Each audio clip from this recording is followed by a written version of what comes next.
বহু টাকাওয়ালারা পয়সাওয়ালারা রমজান মাসে তারা উমরা করতে মক্কায় চলে যায়, রমজান মাসে তারা মদিনা জিয়ারত করার জন্য চলে যায়, কিন্তু তার এলাকার গরিব দুঃখীরা না খায়া খায়া থাকে। আপনারা বলেন এমন অবস্থা বাংলাদেশে আছে না নাই? এ বাবা শুনো, রমজান মাসে এলাকার গরিব দুঃখীর দিকে নজর না দিয়া তুমি মক্কা মদিনা যায় হজ করবা, খোদার কসম তোমার এলাকার মানুষ যদি না খায়া থাকে তাহলে তোমার মক্কা মদিনা যায় হজ করার কোনো দাম হবে না।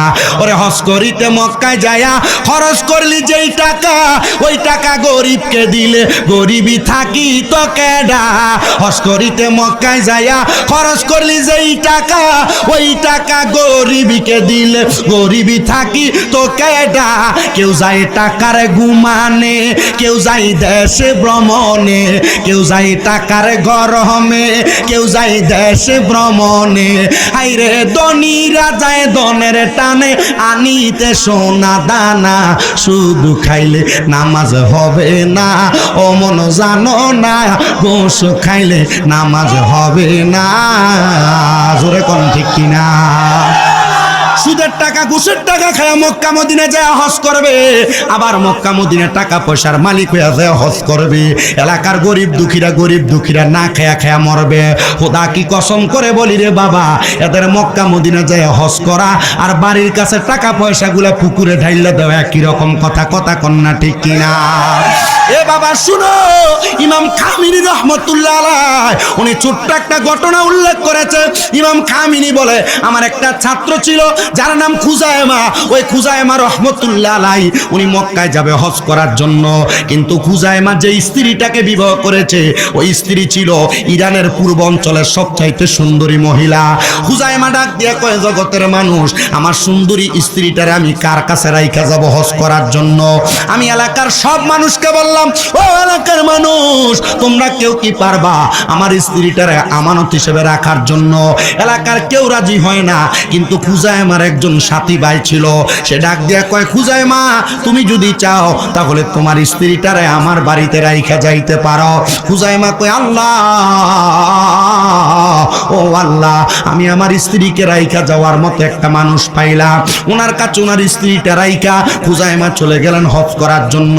হজ করে 6 মাস পরে খুজাইমা তার বাড়িতে ফিরে আসছে। বাড়িতে আইসা ওনার দোস্তের বাড়িতে যে ডাক দিয়া কয়, এ দোস্তর পরিবার তোমরা কই? আমার সুন্দরী রূপবতী স্ত্রীকে আমাকে ফেরত দাও। বাড়ির 4-5 জন মহিলা এসে ডাক দিয়া কয়, ও খুজাইমা, তোমার স্ত্রীকে তো আমরা অনুমতি ছাড়া দিতে পারবো না। বলে, আমার স্ত্রী আমি নিয়ে যাব। কার অনুমতি লাগবে? বলে, তোমার দোস্ত যিনি বাড়ির মালিক তার অনুমতি লাগবে।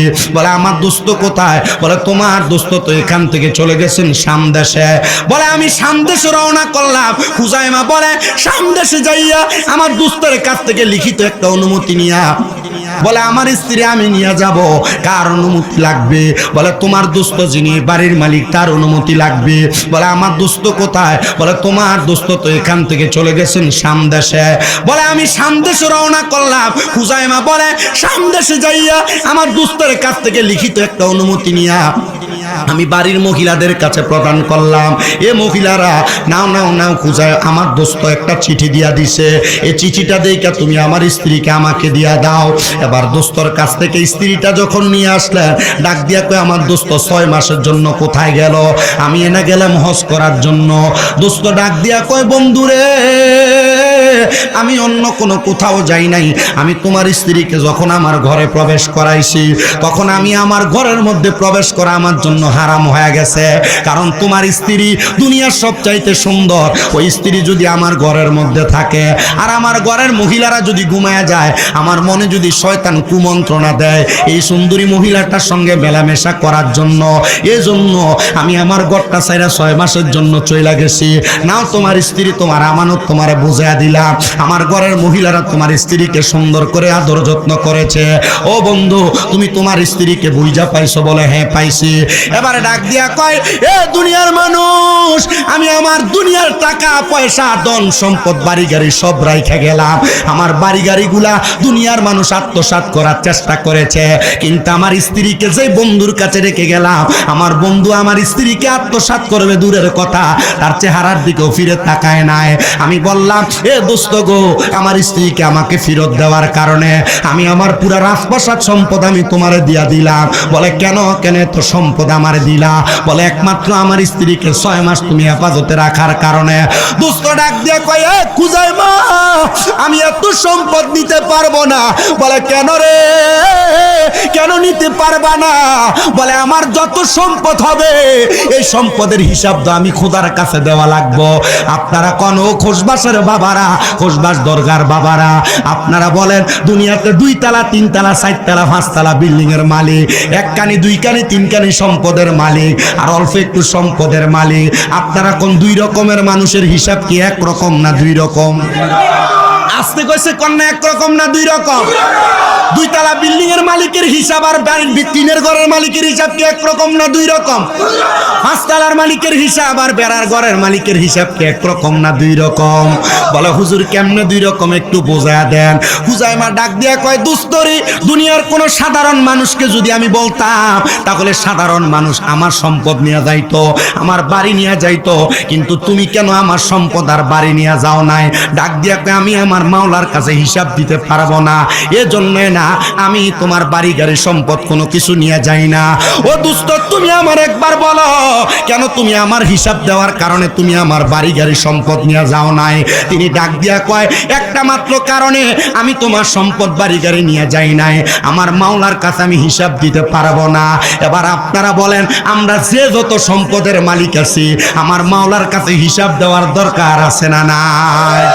এখন হিসাব দিবেন কেমনে? হিসাব আসেনি আপনার কাছে? কথা কয় না আসেনি বাবা।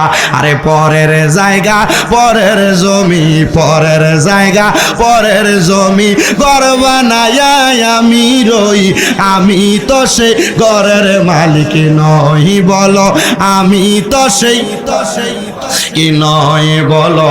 পরের জায়গা পরের জমি, পরের জায়গা পরের জমি, ঘর বানায়া আমি রই, আমি তো সেই ঘরের মালিক নই রে, আমি তো সেই ঘরখানা যার জমিদারি, আমি পাই না তার হুকুম জারি, সেই ঘরখানা যার জমিদারি, আমি পাই না তার হুকুম জারি, আমি পাই না জমিদারের দেখা, পাই না জমিদারের দেখা, মনের দুঃখ কারে কই, আমি তো সেই ঘরের মালিক নই। বলেন পরের জায়গা পরের জমি, ঘর বানায়া আমি রই, আমি তো সেই ঘরের মালিক নই রে, আমি তো সেই আরে জমিদারের ইচ্ছা মতো দেয় না জমি চাষ, তাই তো ফসল ফলে না রে দুঃখ 12 মাস।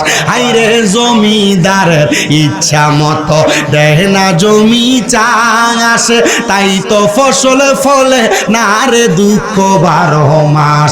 আমি খাজনা পাতি সবই দিলাম, তবু জমিন আমার হয়ে যায় নিলাম, আমি খাজনা পাতি সবই দি, তবু জমিন আমার হয়ে যায় নিলাম, আমি চলি যে তার মন জুগাইয়া, চলি যে তার মন জুগাইয়া, দাখিলামি লেনা সই, আমি তো সেই ঘরের মালিক নই, বলো আমি।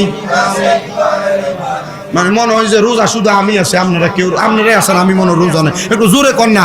আমি তো সেই, বলেন পরের জায়গা জমি, পরের জায়গা পরের জমি, ঘর বানায়া আমি রই, আমি বিশ্বাস